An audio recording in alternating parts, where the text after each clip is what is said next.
До свидания. That means goodbye. Hello. How do you... All right. Thus ended cool. the Russian lesson. So, hi, Eric. Hey guys, welcome to another deep dive. It is me, Bob. You know that. I'm here with Dima from Neurogaming, and he's coming to us live from Moscow. How do you say hello in Russian? Привет. Привет. Yes. All right. Awesome. Cool. Привет. So, to you too, sir. So for those of you, hey Eric, welcome. Yeah, yes, Revolver too. Yeah. So for those of you that don't know, the Neurogaming is a joint venture between a company called VR Tech and Wargaming, which was the creator of World of Tanks, which is one of the biggest esports games, certainly in Europe. It's massive, less so in North America, I think, but still widely popular around the world. And I met these guys at VRLA, and I think it was almost 2 years ago now. Does that sound right? Yeah, and yeah. Eric, World of Tanks is now available on Hologate as well, for instance. Yeah, have they released that yet? Yeah. Okay, awesome. And so, I think 2 more platforms are coming. So yes, and possibly PlayStation, but you didn't hear that from me. Oh shit, we're doing this live, right? It's out there. Yeah. Hey, Rob, 3 a.m. Dude, you are hardcore. I'll be in Melbourne next week, actually. So, and I'm moving the time. So just a heads up for everybody. We are going to be shifting the time of this a little bit later because the time, both of Australia and the rest of the world went on daylight savings time. It's like a 2-hour shift. And 3 a.m. not going to happen. So hopefully you guys we'll all be able to get a little bit more sleep starting next week. So anyway, we're going to talk today. These guys are doing amazing work. There's a lot going on in Russia too. And I want to share I want to have a little bit of fun if you guys don't mind. And Dima shared this video. Actually, it's a drone footage of where he's actually coming live from right now. So just to give you, for those of you that have not been to Moscow, I have not yet. I thought you might actually find this interesting. Now, is this the building that you're in right now that they're going to see? Yes, so I have this beautiful view, floor 46, and people don't know, I think most people don't know that Moscow has a bunch of skyscrapers, and it does, and they are pretty all much... we see Red Square and the Kremlin. Yeah, right? Yeah, exactly. So it has a bunch of skyscrapers, but what's interesting is that these skyscrapers, I think, host all of Russian VR startups. Now, if memory serves, at some point, I think Envia was here, and then Platforma, there was here, is here. So Platforma, Hyperverse. Yeah, Hyperverse definitely were around. So that was just this place that we all seem to be converging for some no reason whatsoever. Actually, it just looks cool. But and this is my university over there. That is a bright. My former university was a bright tall building. But now the drone is looking around, and these are the actual skyscrapers. So, yeah, there's a lot of. Yeah, it's fascinating. It's beautiful. You know, every city looks beautiful at dusk too. I found, even cities that look like, the armpit of hell during bright daylight. Not suggesting that Moscow is one of those. It is, but it is a beautiful time to shoot drone, and the footage is just fantastic. I get a little bit of vertigo, but I thought it'd be interesting to give people a little tour of a place that we don't often get to see. Few of us get to see. I'm hoping to make it there at some point. Our headquarters go ahead. On Cyprus are much less entertaining, I think. Yeah. And so talk a little bit about just because I know there's Cyprus and there's Moscow, and where are your operations? Like, where are you guys located, and where do you do what? So in a lot of places, and this one is rather large. I think where I'm currently at. I think this particular office has about maybe 60 to 80 people. They come and go, Almost all development is either in this office or in Eastern Europe in general, as either groups of people working in our own co-working zone in their own cities, or our own owned offices, or as a group of freelancers. All this contributes to very low cost of labor, as you can imagine, and extreme levels of talent too. I mean, it is I'm no patriot, believe me, no fan of Russia, no fan of Putin, but in terms of engineering, I think this is one of the best spots to be in. Well, I find it fascinating. There's so much innovation happening in VR coming out of Russia. We've talked about, we've talked neurogaming and VR tech. We've got platforma, anti-latency, Avatariko, NVO. I just heard of a new one. Sent me a message today actually on Facebook. They've just released a new game that looks really interesting. That's more of a single player arcade game, but it's cross-platform. It's called JetX. And they literally just released it. And yeah, I don't know who the studio is. Oh, Fibrum Studio. So there's just a shit ton happening in Russia. What's up with that? What's happening there? Why are we seeing so much innovation in VR coming out of Russia? In your opinion? So I think first you also have to understand that Moscow in general is a hyper-digitized city. So you have wireless on the tube, everything is digital, all the services are digital. So people typically envisage it as a kind of a stick and stone kind of city, but it's not. And even though, okay, it has a lot of problems, but people seem to fetishize, sure, we'll go with that. Yeah, make a fetish out of digital things and services. So that's something that I think contributes as a culturally heavily to this idea of going into something that seems futuristic. And still a lot of good engineering schools. And, people get nice fundamental education, and they cannot really leave the country as easily because good education and engineering, much worse level of education in speaking English and communication and commercializing and marketing. So people are basically getting locked, not politically, but rather locked in terms of their skills in the country, and all like in China more or less. So all they have to do is stay here and try to work from here to the outside world. Some succeed, some most don't. Yeah, interesting. I also think you've talked about the low cost of labor, the economics of having a lot of talent at a low wage base from a purchasing power parity standpoint, and then potentially selling your products out into economies with currencies that are more valued on a global basis gives you an arbitrage situation that actually makes a lot of sense. Of course, yeah. Cool. But currently, I don't think though Neurogaming is just a simple machine of free selling labor at the moment, because all the international offices of course consume money as well. But, it definitely started like that. Yeah. So so you guys you've got a location now. Talk about where you're operating. So you've got some of your own operations or ones that you're invested in. So where do you have like retail operations? I know you've got one in Amsterdam, and I think you have one somewhere in Russia now too, right? Or is it Minsk? So just to be clear, we're talking about two separate things. We're talking about a thing called PlayVR, which is a basic full-person VR machine, much like Hologate. And then we talk about Polygon, which is a free-roaming, run-around, full-body, shoot each other in the face system. And these have different levels of distribution.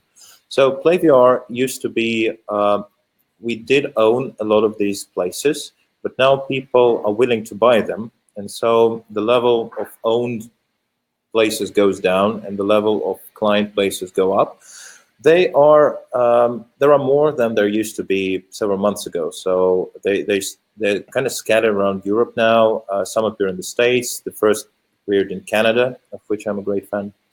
Cool. So let's give some people some context. So I've got a couple of videos here that I can kind of show. Yeah, this is PlayVR. This is a 4-player station. This one has two. We were just looking at 2 4-player stations there, I think, right? Yeah. it has some experience very cool. These sections can be connected to each other, so they form larger sections. Basically, you can have connected when you can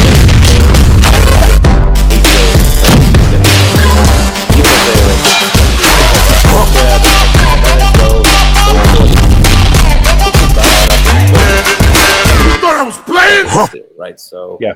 If you're looking for something amazing, that's not it. That's your base level. Still, I think very fundamentally well designed, and games are some of them are really bestsellers. I think that the games. I've played a bunch of these games, and I think the quality of the game rivals anything I've done in VR. You guys all know that I tend to hammer game quality, and things like game mechanics and core loops and actual game design, and I think I think the Revolver game, most people that have played it will stipulate that it's an amazing game. I mean, you guys have nailed, and I recently played a game that was inspired by Revolver at Amusement Expo last month, from a company called Inawise. And they did a 6-player version on a pirate ship, but they didn't get the geometry right. And what you guys, what for those of you that haven't played it, what Revolver does really well is the level design is perfect. And so depending on, sorry, let me hit do not disturb here. So the level design is such that the angles are really well thought out. So you always have the ability to cover your back or cover your sides and never be exposed by more than 2 people at a time. And so if you get the geometry of the game right, where you're hiding in the level, you can shoot and hide at the same time. And it's very strategic.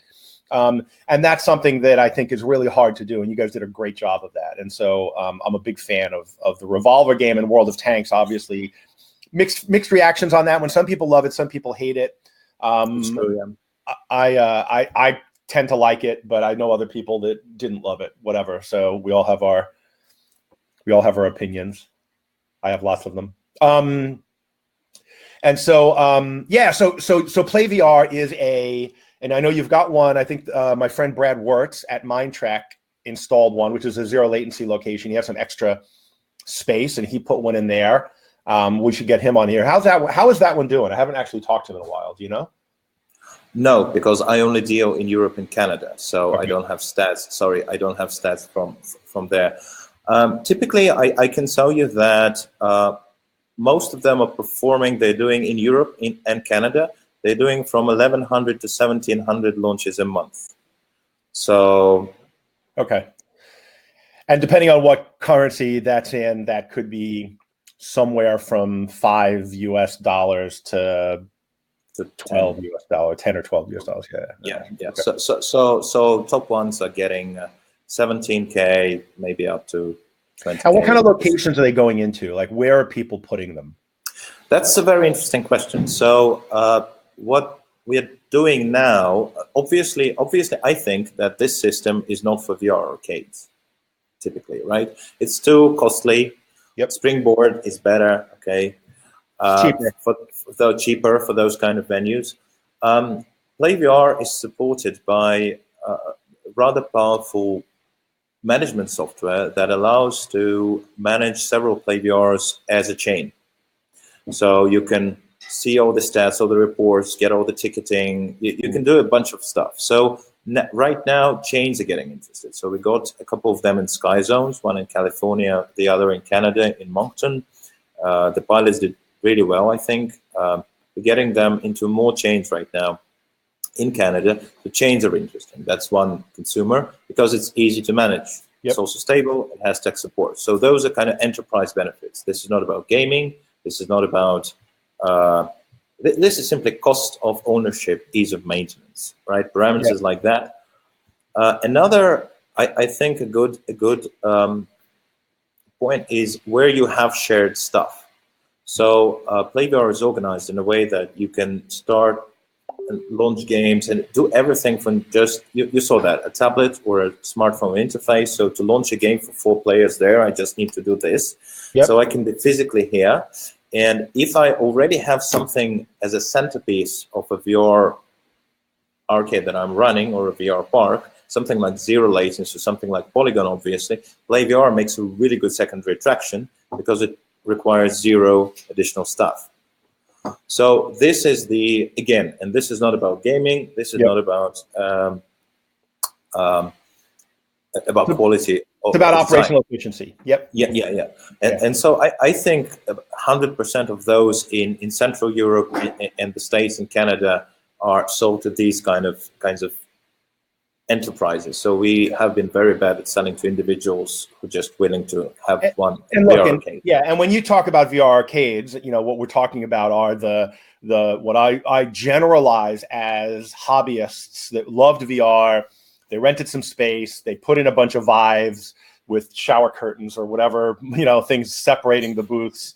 And that's not really fair. Some of them are really beautifully designed and well done. But it's that somewhere between 4 and 20 HTC Vive room scale setups that focus on that. And that's what has become known, I think, as a vernacular VR arcades. There are VR centers now that are much bigger, much more sophisticated, big variety of, they're not, and I don't know that we qualify them as family entertainment centers, though yesterday I was, with VR Studios, and they were telling me they had one in a family entertainment center, but it was 5 different VR attractions. And so the term FEC, or family entertainment center, is getting nebulous and broad, but indeed.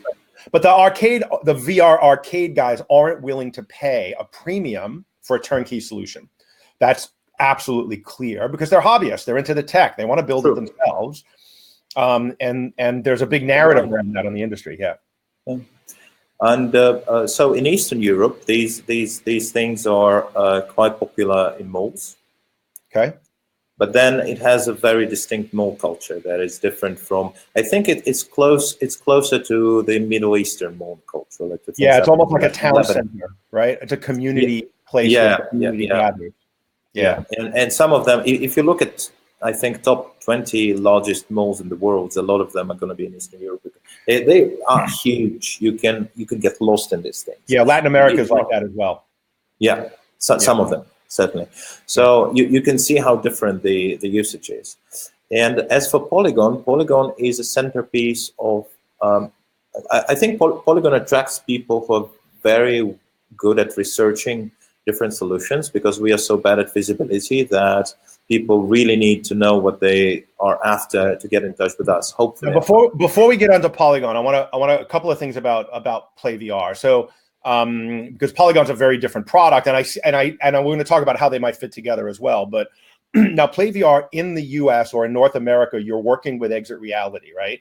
True. Can you talk about that relationship at all? And because I know people are curious about what's going on there, who represents what, how do they buy it, like what's the relationship, and how is it working? Now, Exit Reality is currently an exclusive reseller of PlayVR, and they license the software and they license the games, and they change the design of the rig a bit. So they call it XArc. It's a fancier design. You can go to Exit Reality, to the Exit Reality website. You can see it's a fancier design. It has some lights. It has some a lot of beautiful stuff on it, and it's more expensive than in Europe. But right now, I think we'll be changing the distribution model there. And again, this is something that I would like to disclose here for the first time, because I feel like it's the right place to do it anyways. Awesome. So PlayVR will be available probably, hopefully, in the world. It will be offered at approximately the same price everywhere, the same model everywhere. Now, I'm not currently saying if that's going to be the XArc version of the European version. Yeah, I'm going to get to that. I just wanted to show the pictures of XArc. This is from this is in at IAPA, where I think it was debuted. And this is obviously inside what looks like a trampoline park, but could be an FEC. And so you can kind of see this is the exit reality enclosure that PlayVR. There's an example of the touchscreen, the interface that PlayVR runs at. And so just so people can kind of get an idea of what we're talking about and contextualize it. Yeah. All right. So now you're saying that you're going to be changing your distribution, your go-to-market strategy a little bit. So talk about that. Yeah. So again, we would like right now PlayVR and Polygon are going through. PlayVR and Polygon both rely on a very large stack of software. One of these pieces of software is the management software that I already mentioned, but there's also connection software. So you can connect PlayVR with a different PlayVR, so they could run one game, and then two more, and then several polygons more in the same network. So obviously, what you want to do is you want to sell to people and entities that can capitalize on that potentially, right? Yep. So you would, for instance, you would like to stress that you don't want to sell single units. You'd like to stress that you want to sell them in numbers, so that if a person buys two, it's not just a sum of 1 and 1. It's more. It's some new multiplayer features arise, some new economical models, business models rise. So we will try to stress consumers' attention on that, on trying to gain these network effects. And obviously it's too early because the radical change will happen midsummer, but I think it's, we call it the ladder strategy. So Eric, for instance, just asked a question. He said, okay, I got back from Florida and I was disappointed Revolver 2 wasn't on Steam. So a ladder means that you can have a game that runs, in my ideal world personally, that runs on Polygon and on zero latency and on PlayVR and on Hologate and on Steam, and that all of these versions of this game can be connected together into a single gaming space. So I think what you're talking about is really cross-platform compatibility and abstracting the software experience. So you've got the game, you've got the platform, and then you have the hardware. And what you're doing, it sounds like, is you're abstracting all three of those in some way. Is that fair? Yeah, but that would be my ideal world. Currently, obviously, we are far from talking to Zero Latency and Hologate and others about that. So all we can do is we can try to develop something like this strategy for our own stuff. Yeah. So maybe, Eric, you'll get a version of Revolver on Steam, you'll get a version of Revolver on Polygon, and you'll get to play together, and you have different capabilities in these things. So who knows? I mean, this is definitely how our thinking works. But right now, for Revolver specifically, I can say there are no plans made. So, you know, but generally speaking, this is something that we would like to do, and this is something that we would like our sales strategy to reflect also. Yeah. All right. So what does that mean? Does that mean you're going to be licensing the PlayVR system to guys like Hologate, or the games to, well, you've already done World of Tanks, obviously, so there's one example of that. Is the Exit Reality platform, the XR, going to remain the exclusive way people get PlayVR in US and Canada, or are there going to be other ways of getting the platform? So in Canada, you can get it. We have a reseller there that doesn't have exclusivity. Their name is Springboard. Velocity VR Spaces. Vince Greco, a nice guy from the glorious city of Hamilton, and you can get a PlayVR there easily. As for the States, right now we're changing some things around. As I said, it will be a rather drastic change. It will come end of April, I think, and it will be. But yes, I think PlayVR. Let's say PlayVR will be more available in the States, more widely available. Cool, awesome. So, so let's talk. So you've alluded to Polygon, and I think it would be good to give a little context about what that is, because as much as I like the PlayVR system, and I really actually like it a lot. I like the enterprise features of it. I think it's really, really well developed. So, for those of you that care, operators don't often look at the back end stuff. I think it's one of the more undervalued features of some of the more well-developed systems out there. And I think you don't really value it until you need it, and then you realize it's not there with some of the less mature systems. And so I think PlayVR has like the ability to do, memberships and tournaments and competitions and leagues, and all of that is already built into the system. It's really, really a full stack, as you say, of software. And so as much as I like it, it's still, it's tethered VR, as you say. It's multiplayer, but it's still, and it's awesome, but it's not Polygon. And so Polygon is something that I got really excited about when I did, not the first time, which was the co-op mission. For a little bit of background and context, I did do some strategy workshops with Neurogaming. I played the co-op mission, and I was like, yeah, it's good, but it didn't blow my mind. I felt like it was similar to other free roam, good, high quality free roam VR systems that were out there, but wasn't markedly different. And then I did the player versus player, and my mind was blown. And to this date, it's still at the top of the multiplayer competitive or shooting VR games that I've done. And so we've got a couple of videos that I want to share with you to give you some context. So this is the PvE game, or the co-op mission, which I do want to say the quality. It's a AAA game. The quality of the visuals is really impressive. The accuracy of the tracking, because we'll talk about optic tracking, is really good. So it's a high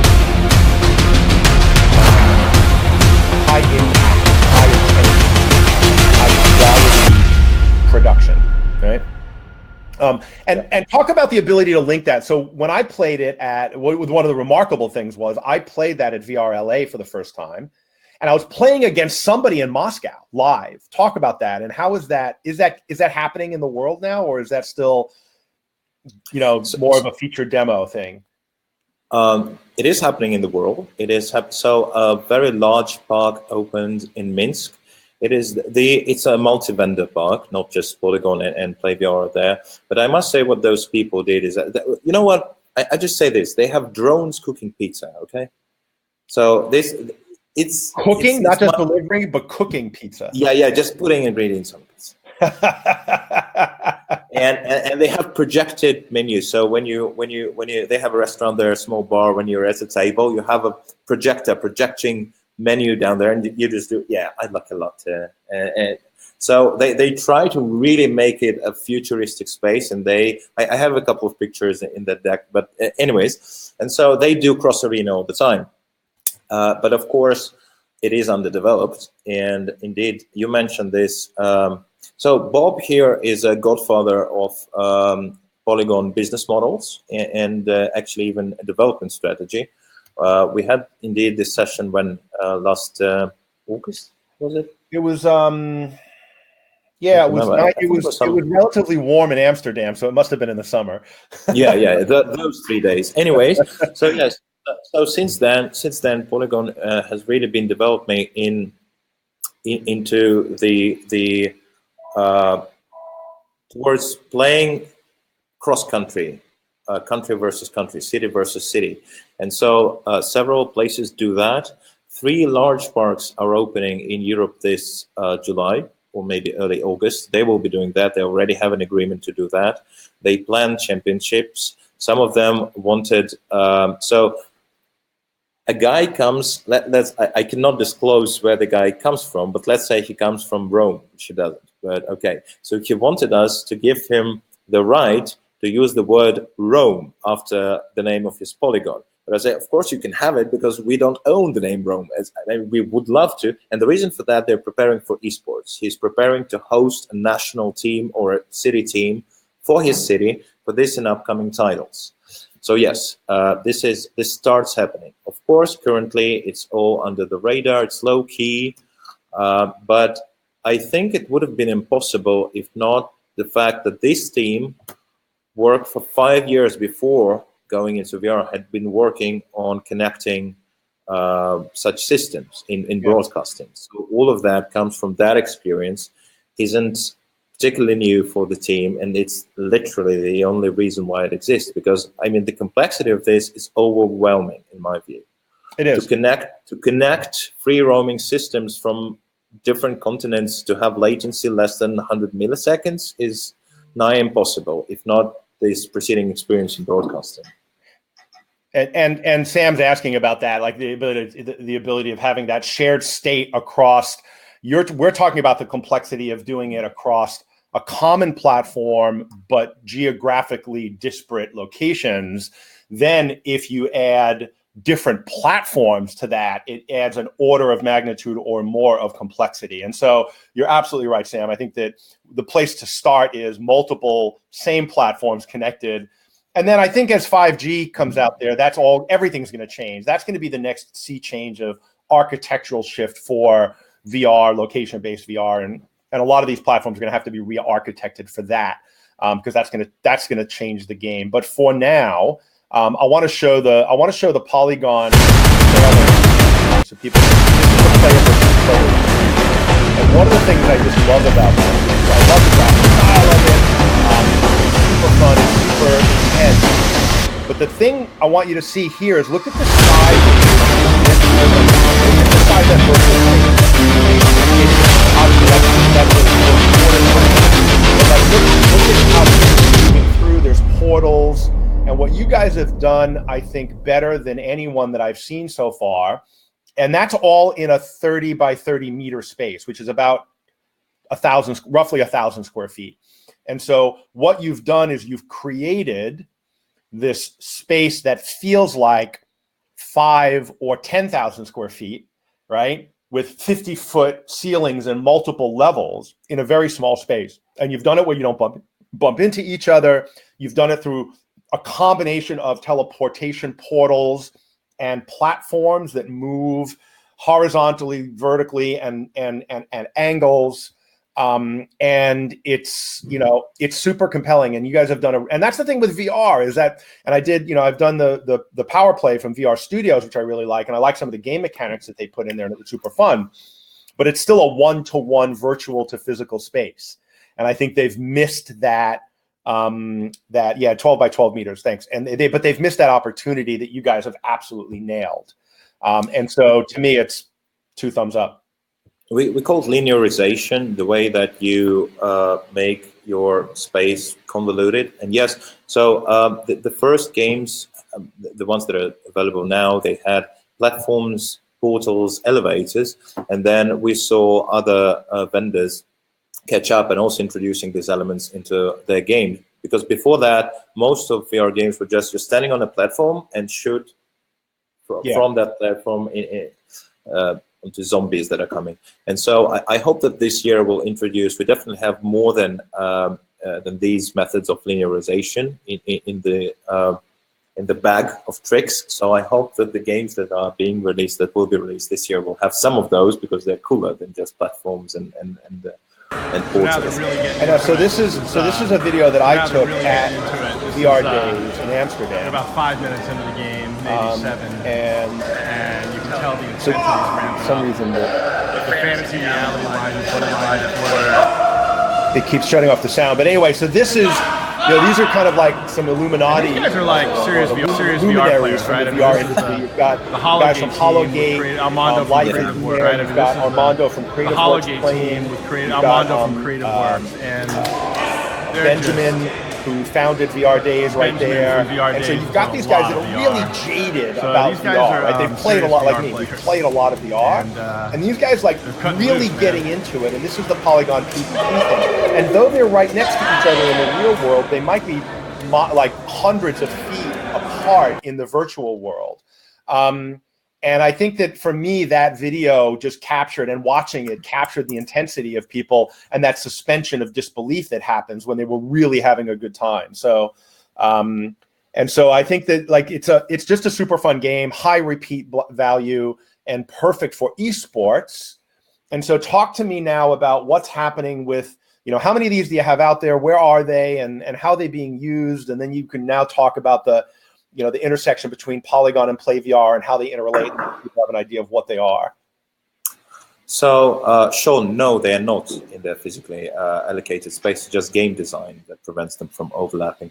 So, our mantra is as follows. Current VR is doomed in the sense that okay, you can have a free roaming system with upcoming Oculus Quest that will have the capacity of 40 even, maybe, but there will still be a cap, right? Which will be 40 people.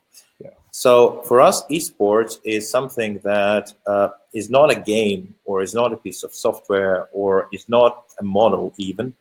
It's new revenue sources. It's abandoning the model when people pay for tickets to visit VR centers, and that's it. Because also, I think that, of course, you have your capacity cap, how many people per hour can play, but you also have your all sorts of gaps. For instance, not anybody is prepared to pay whatever, $20 or $50 for any source of entertainment, right? So then you have this wealth gap, and then you have your marketing gap, and so on and so forth. So we'd like to see new sources of revenue coming in. And just to mention one unrealistic source, unrealistic for now, but maybe, who knows, is, for instance, selling broadcasting rights for whatever is happening in your place. Now, I think if you're owning a place, you would really, and you're selling broadcasting rights, your whole business goes topsy-turvy, in a way that you'd like your place, then completely different things come into focus. You need to attract audience that are pro players, that plays games well, regardless of the tickets price, because your main source of revenue is broadcasting rights, say. And so for us, this means not doing a shooter game that will have scores or more guns or something like that, but rather to find ways to connect players, viewers, broadcasters, all these people happening and entities living in this ecosystem that will allow some games to be broadcasted and viewed, I suppose, is the end goal. Yeah. So this is what esports is all about. So we can already connect arenas. We will continue to use the top-notch hardware and all of that just to be able to finally produce games that will be very cinematic and nice. Yeah, cinematic, I think, is a nice word, actually. It's not about competition. It's not about shooting each other in the face. It's about how cinematic it is. Yeah, I think there's, and so... yeah, Sean gets it. Look how well he gets it. Yeah, absolutely. Sean's right on and talking about spectator tickets and team registration. And look, esports is something like the term gets bandied about casually now by people who don't understand it. And yeah, exactly. And I'm, and frankly, I'm not an expert on esports. I'm coming up the learning curve really quickly.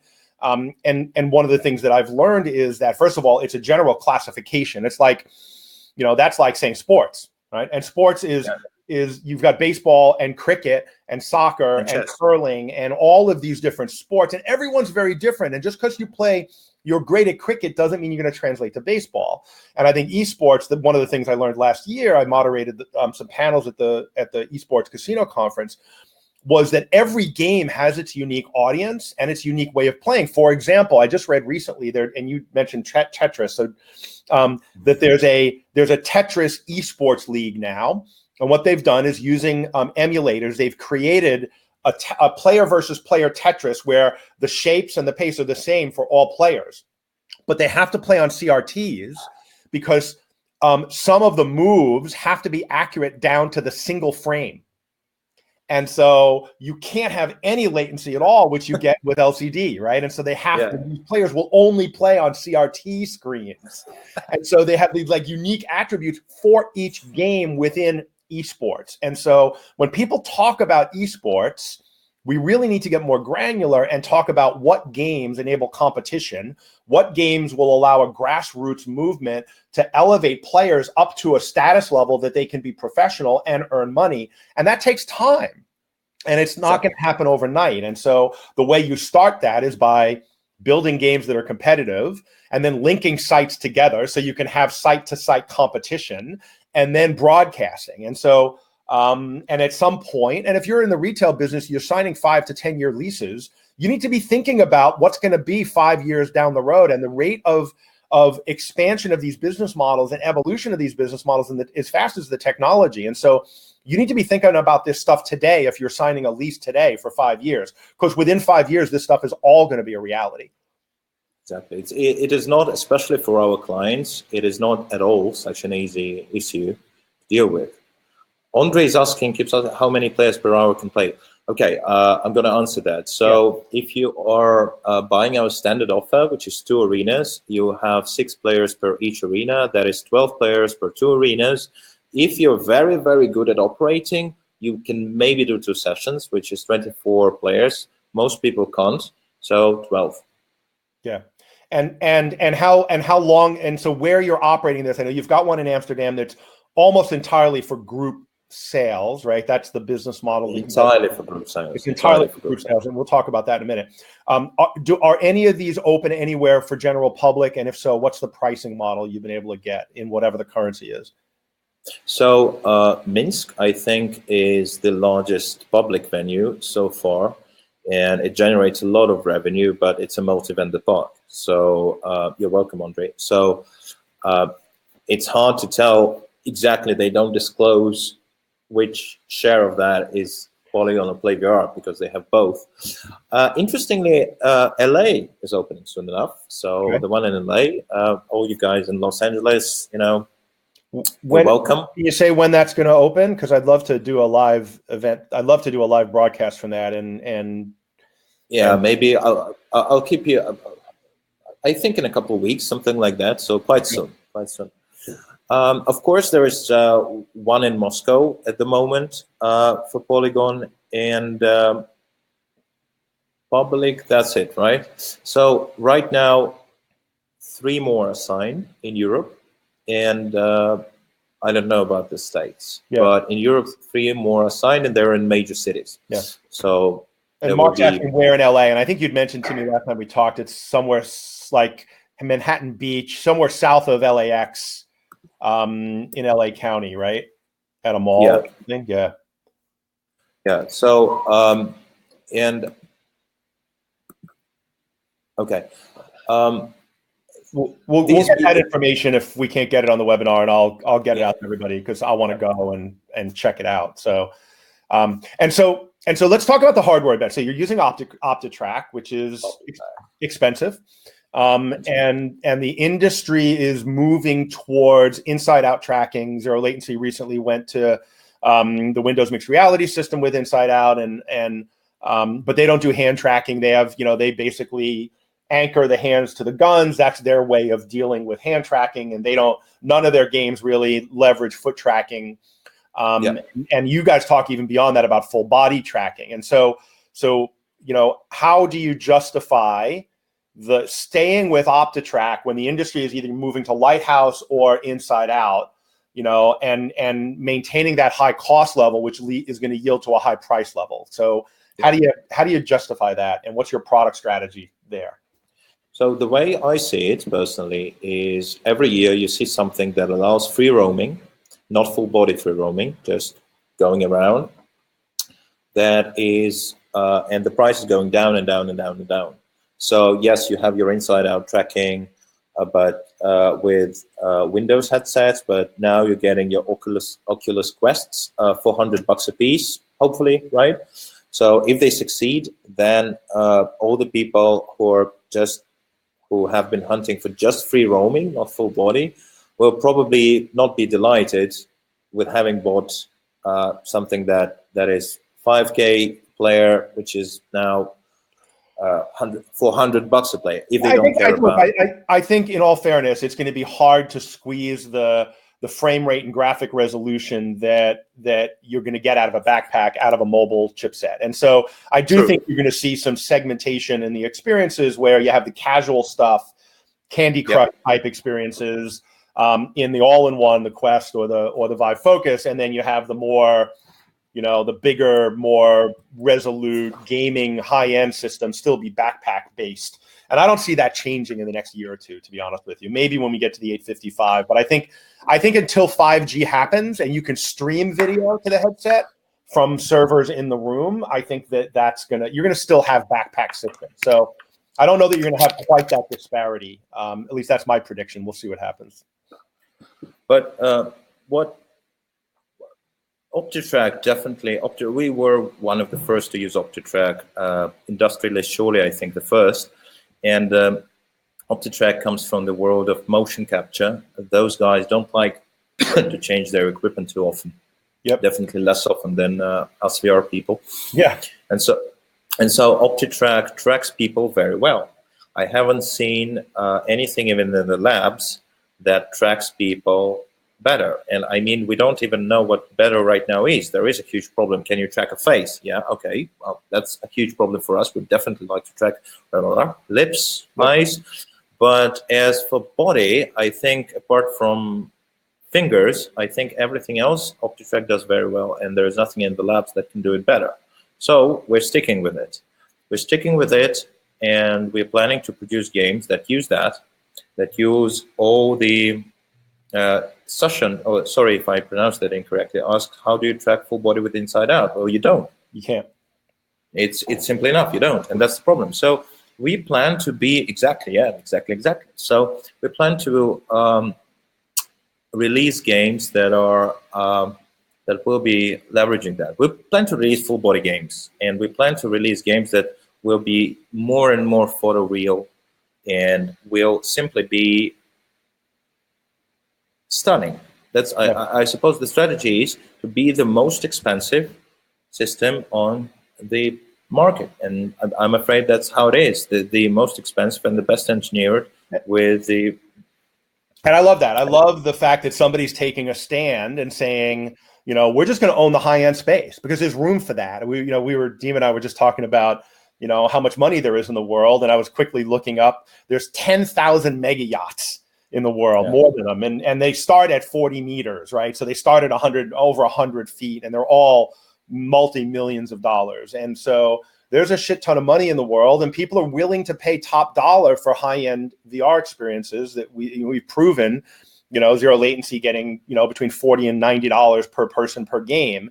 And so there's room for that on the high end, and especially when you combine the competitiveness, the immersion, and then the broadcast ability. And I want to talk about that in Polygon, and I want to talk about OBS and what you guys have done, because the thing that took me a little while to get my head wrapped around was you guys have built 30-something virtual cameras in the Polygon system, right? Talk about how that works and what it means for players and operators. So right now, what you have in Polygon is a subsystem that is basically that makes you director. You can have your game broadcasted, but not just simply broadcasted. Indeed, you have a lot of virtual cameras that look at the playfield from different angles. As a director, you can change between those angles. You can even connect nice, fancy hardware, you know, directors consoles to that if you want to feel fancy about it, but you can do it on the keyboard as well. And you have floating cameras. So if Bob is going and I'm shooting Bob, I can kind of do a 360 around Bob as a director. I have a joystick for that. So that's pretty cool. And don't say broadcast, it's just broadcast. I'm sorry, I'm non-native. I'm completely non-native, Colin. Sorry. Don't be a grammar Nazi, Colin. No, it's okay. It's okay. Be a grammar Nazi. That helps me improve. Broadcast. So, lost my thought. Anyway, so you can really build a show out of it. Now, if you do it with the games that we currently have in public, that isn't much, because games in public you just saw, they are kind of all look the same. But if you think about what I said earlier, like if you want to put on a show in VR, and I always have this example, which I find extremely good. We're not producing this. I would love if someone produced this. Imagine that you have two SWAT teams, one from the States, one from the UK, and you have two teams of players. And say NYPD SWAT team trains one group of players, and then London SWAT team trains another group of players, and they fight. Wouldn't you want to see that, especially if you come from New York or London, respectively? And for that, to do that, you don't just need a broadcast system. You need a very high-end equipment. And the cost of tickets, whatever people come to your VR arcade, it doesn't really matter, because right now you're going next level. You're going to broadcast that stuff. It's advertisers who you're hunting for. It's people who may want to pay for the stream you're hunting for. It's people who donate towards the teams you're hunting for. And so really, this, I think, links all those issues together. High-end equipment, full-body tracking. And you can stream this. And so one of the things we talked about was the ability for players to stream their games either to Twitch or to YouTube, right? And is that something that's still on the roadmap? Where are you guys coming down around that? So it's broadcastable. You can do that. Okay. No one does it because it doesn't make any sense. Our games are boring. All of VR games are currently boring. So right now we are planning for a couple of releases this year, and one of them will be really broadcast focused. I hope I got this right, Colin. Broadcast focused. So, and this one will be very serious about promoting our centers to broadcast their games and to facilitate viewers. So we already have those agreements in place. They would love to play against each other. They would like to hold tournaments. They would love to form teams. Yeah. So I hope that we'll see the beginning of this year. And the thing that I want to say is that while I was at VR Studios yesterday and I played the Power Play game, and I played it at IAPA, and I liked it. And then I played it yesterday, and they actually had a shoutcaster. And for those of you that don't understand esports, a shoutcaster is the play-by-play guy that talks about what's going. He's the guy in the booth for a traditional sport. In esports, they call it a shoutcaster. And I will tell you, it absolutely transcended the experience for me.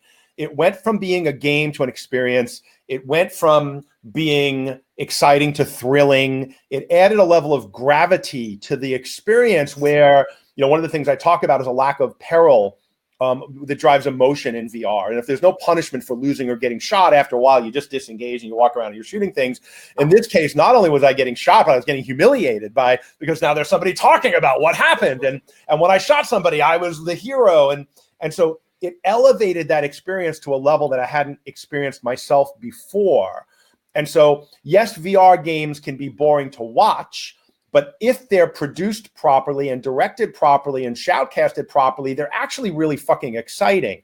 And so what we need to do as an industry is we need to show that. We need to prove it. And what we need to do is get the locations, the operators, we have to teach them to do it, or we have to do it for them until people figure this out. And then what happens is people will want to stream those games to their Twitch followers, and Twitch is on a fucking rampage of growth. And for those of you that don't get it, I just want to give you some statistics, all right? They went from 100 million monthly viewers in 2015 to 1.5 million daily viewers in 2018 and 1 million concurrent viewers. That means right now there's 1 million people watching Twitch streams, right? It's crazy. And so the ability to build audience for out-of-home location-based VR by letting the players build their own audiences and stream to their audiences, I think it's going to be a massive trend. And I think it's going to introduce a new line of revenue, and I think it's going to bring sponsorship, and it's going to bring broadcast rights and all of that. And we have to start somewhere. And the fact that you've built that core capability into the system, in my mind, is what justifies that high price. And so I love the fact that you're staking out that ground. And I think we just got to get the right people operating it. And so, yeah, I'm a big fan. I really, when I look at people who are signed or are very close to signing our current parks, I must say that I've never imagined that I would have the pleasure of working with people like those, because they're so enthusiastic, smart, fundamental. They are very, very far from some of, again, VR arcade owners that I spoke with, is in that I think we'll see a new level of operators in Europe. I mean, I think the States are there right now already, but in Europe, I think it's just a new generation of operators that are coming to the market, and I think they'll have their own style also. Yeah. No gigantic parks, but rather, I think we'll see a lot of new feats in operating centers.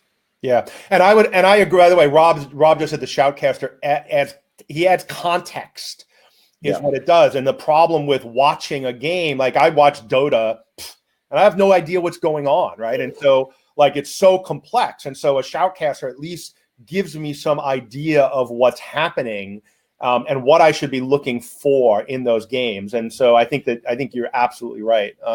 But so I just want to have two comments. One is when we first released World of Tanks, we also did a tournament with the shoutcaster. That I agree completely. The difference was enormous. And number two, esports is good, but still, if you look at Dota, which is the largest, I think the whole revenue is something around 400 mil a year. But if you look at traditional sports, 400 mil a year is the revenue of Canadian football, which is not Canadian League of Football. It's a whole separate sport. It's also maybe the revenue of second league in Belarusian football. Have you ever heard of that? So it's incomparable. I totally agree. And I would say that that all of esports is predicted to hit $1 billion this year or something like that. And when you look at all of sports, it's $1 trillion market. And so, but it's also really early and it's a generational shift. And as old fucks like me die and young bucks like kids are coming up and start driving that, you're going to start to see traditional sport revenue peak and drop, and you're going to start to see esports replace that. And within generations, it will be what people do, because that's what kids are growing up wanting to do. I know way more kids these days, and this could just be my circle, that want to be professional esport players than want to be professional athlete, traditional sport athletes. I think VR, especially free roaming, not necessarily full body, for me personally, it's a great thing, because when I look at this esports championship, I still see a bunch of people in front of their screens. But if people move around, if people shoot at each other, it also gives them this bodily pride, Yeah. It's almost like in real life. It's almost combat-like. So I think it's linking people's self-image and also image of celebrities back to a more sportsy-like, athlete-like image, which is very different from esports. And I think that's good for people. Well, if you think about the spectation of it, like when you watch somebody playing esports, to me, and maybe, and again, I'm not the market, and I have to beware of this because I still watch some of the EDM concerts, and I watch the knob twiddling, and I laugh because I'm used to musicians performing on instruments, not keyboards, and so or consoles, and so but people sit there and stare at that, and they're transfixed by it, and so maybe watching someone stare at a screen with a mouse and a keyboard is actually compelling to a different audience, and I'm not going to judge that. I will say that for an older audience, I think the physicality of VR is a more compelling spectation experience. I don't know if that's... And it's very ironic. It's very ironic, right? Yeah. Physicality of VR. It's super ironic. It's true. Yeah. So, it's a funny, Pete say, ask kids to watch TV. I used to get yelled at for watching too much TV. Now we're like wishing our kids would watch TV. I find that ironic as well, but I love... As William Shatner said in Airplane 2, irony. It's so ironic. Bad quote. So what else? So what's next for you guys? So you've got PlayVR, you've got Polygon. You talked about how they work together. Like, how are you seeing them come together now in these? You call them signature parks that you guys are building and selling. Yeah. So we would like to try and make the first cross-platform games if possible. Yep. Really, so World of Tanks World of Tanks initially was supposed to be cross-platform. It was the first thing that was supposed to be cross-platform, and it is becoming cross-platform. It's already released on 3 platforms. There are more coming. And it's good, I think, because the next step is, for instance, can we agree with all those platforms that we can hold multiplayer matches against each other? That would be nice, right? And this is the first step. It's the first psychological step, I think, towards not just linking systems that you own together, not just proprietary systems, but all the systems in the world. So Hologate and Zero Latency and us, we have to come together and we have to sit and think about how can we leverage our ground presence our current expertise, our current software, and so on and so forth. But with these signature parks, we're trying to also prove them that we can have ground presence that is not entirely dependent on ticket model. Yeah, we're trying to prove that we can have. So to give you a sample, that is not necessarily in broadcasting or selling rights or doing multiplayer cross arena. VR is one of few industries that has 100% access to its users. I mean, physical access. If you come to my place, venue, I can talk to you and I can shake your hand, which means I can also sell your enterprise, tell you lore about my game, merchandise, communicate some lore about my game, give you a graphic novel. I can do a plethora of things that are potential revenue sources. So we'll try and experiment. We'll change our systems accordingly. We may want to do what Sean, I think, mentioned, basically home-enabled training games. So you can train at home, but you can really play at a place. And look, that's the key to esports, is that it's a grassroots movement. I mean, you don't have professional level players unless you have millions of people who are playing at a non-professional level. And so that's the piece that I think is missing for VR esports, is that grassroots movement. Anybody can play basketball, and it's only your ability to try and play and suck that makes somebody like Chris Paul amazing to watch, or LeBron James, because you're like, fuck, how does he do that? And if I don't have that connection of my own inability but desire, and the ability to connect that to somebody who's transcended what I think is possible in what I've tried to do, that's that connection. And so we have to create a groundswell of usage and players around a game that will enable us to have a professional layer. And there's too many companies that are trying to just throw money at the top and create pull-through with prize pools, and that's not actually how it works. No esport has happened that way. Exactly. Yeah. And so, but the signature quality of these parks is not the games, not Polygon and not PlayVR, it's the people who manage them. And these people, I'm certain, are very prepared to experiment. And when they experiment, they also seem to be people who will be experimenting well, thoroughly, to the end. And so I'd like to see the outcome of that. And you don't have to change your systems necessarily, but we will. But also, we'll see if we can play with the broadcasting, play with cross-system games, play with putting systems at home.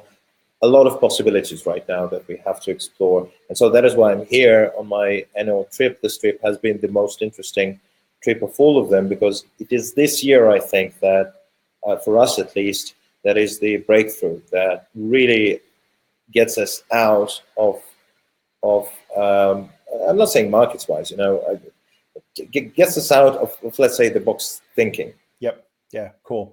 Well, Dima, thanks for joining. Thanks for having me. Yeah, no, really interesting, fascinating stuff. I love watching what you guys are doing. You're really pushing the envelope. And get me some more about LA, and I'll share that with this group and the broader group. For those of you that haven't subscribed to the YouTube channel, there's some interesting videos, I think, of my experience with Polygon up there if you want to see them for yourself, as well as replays of all of the deep dives. Coming up next week, I believe, is Tommy Goodwin, who's the head of VR content for VR World in New York City. They're getting ready to relaunch their location next door to where they were on 34th Street, next to the block away from the World Trade Center. And we're going to be talking to them about how they've built a really successful VR arcade, but with a very different model than what most other people are doing. And so, and how do they get in touch with you, Dima? I think you put your email in the chat up ahead, but maybe you should just drop it down there and in the chat. Yes. And also maybe a what's the website? What? What's the website? VRtech.global. VRtech.global. And so that's some shitty naming right there. Yeah. All right, guys. Hey, make sure to share this with your friends. And if you have any questions, and who do you want to see? I've got a great lineup over the next 6 weeks. but we're we're booking in June for now. So drop me an email at vrbob@bobcooney.com and let me know who you'd like to see on the show, because we're going to start programming for the summer. So we'll see you all online, and maybe I'll see. Are you coming to LA, Dima? Hopefully, yeah, but it's a question mark so far. Well, thanks, Bob, for having me, and thanks for helping shaping Polygon as well, because you did a lot for us. You're too kind. Yep. It's a great product. I love it. All right, guys. We'll see you next week. Bye.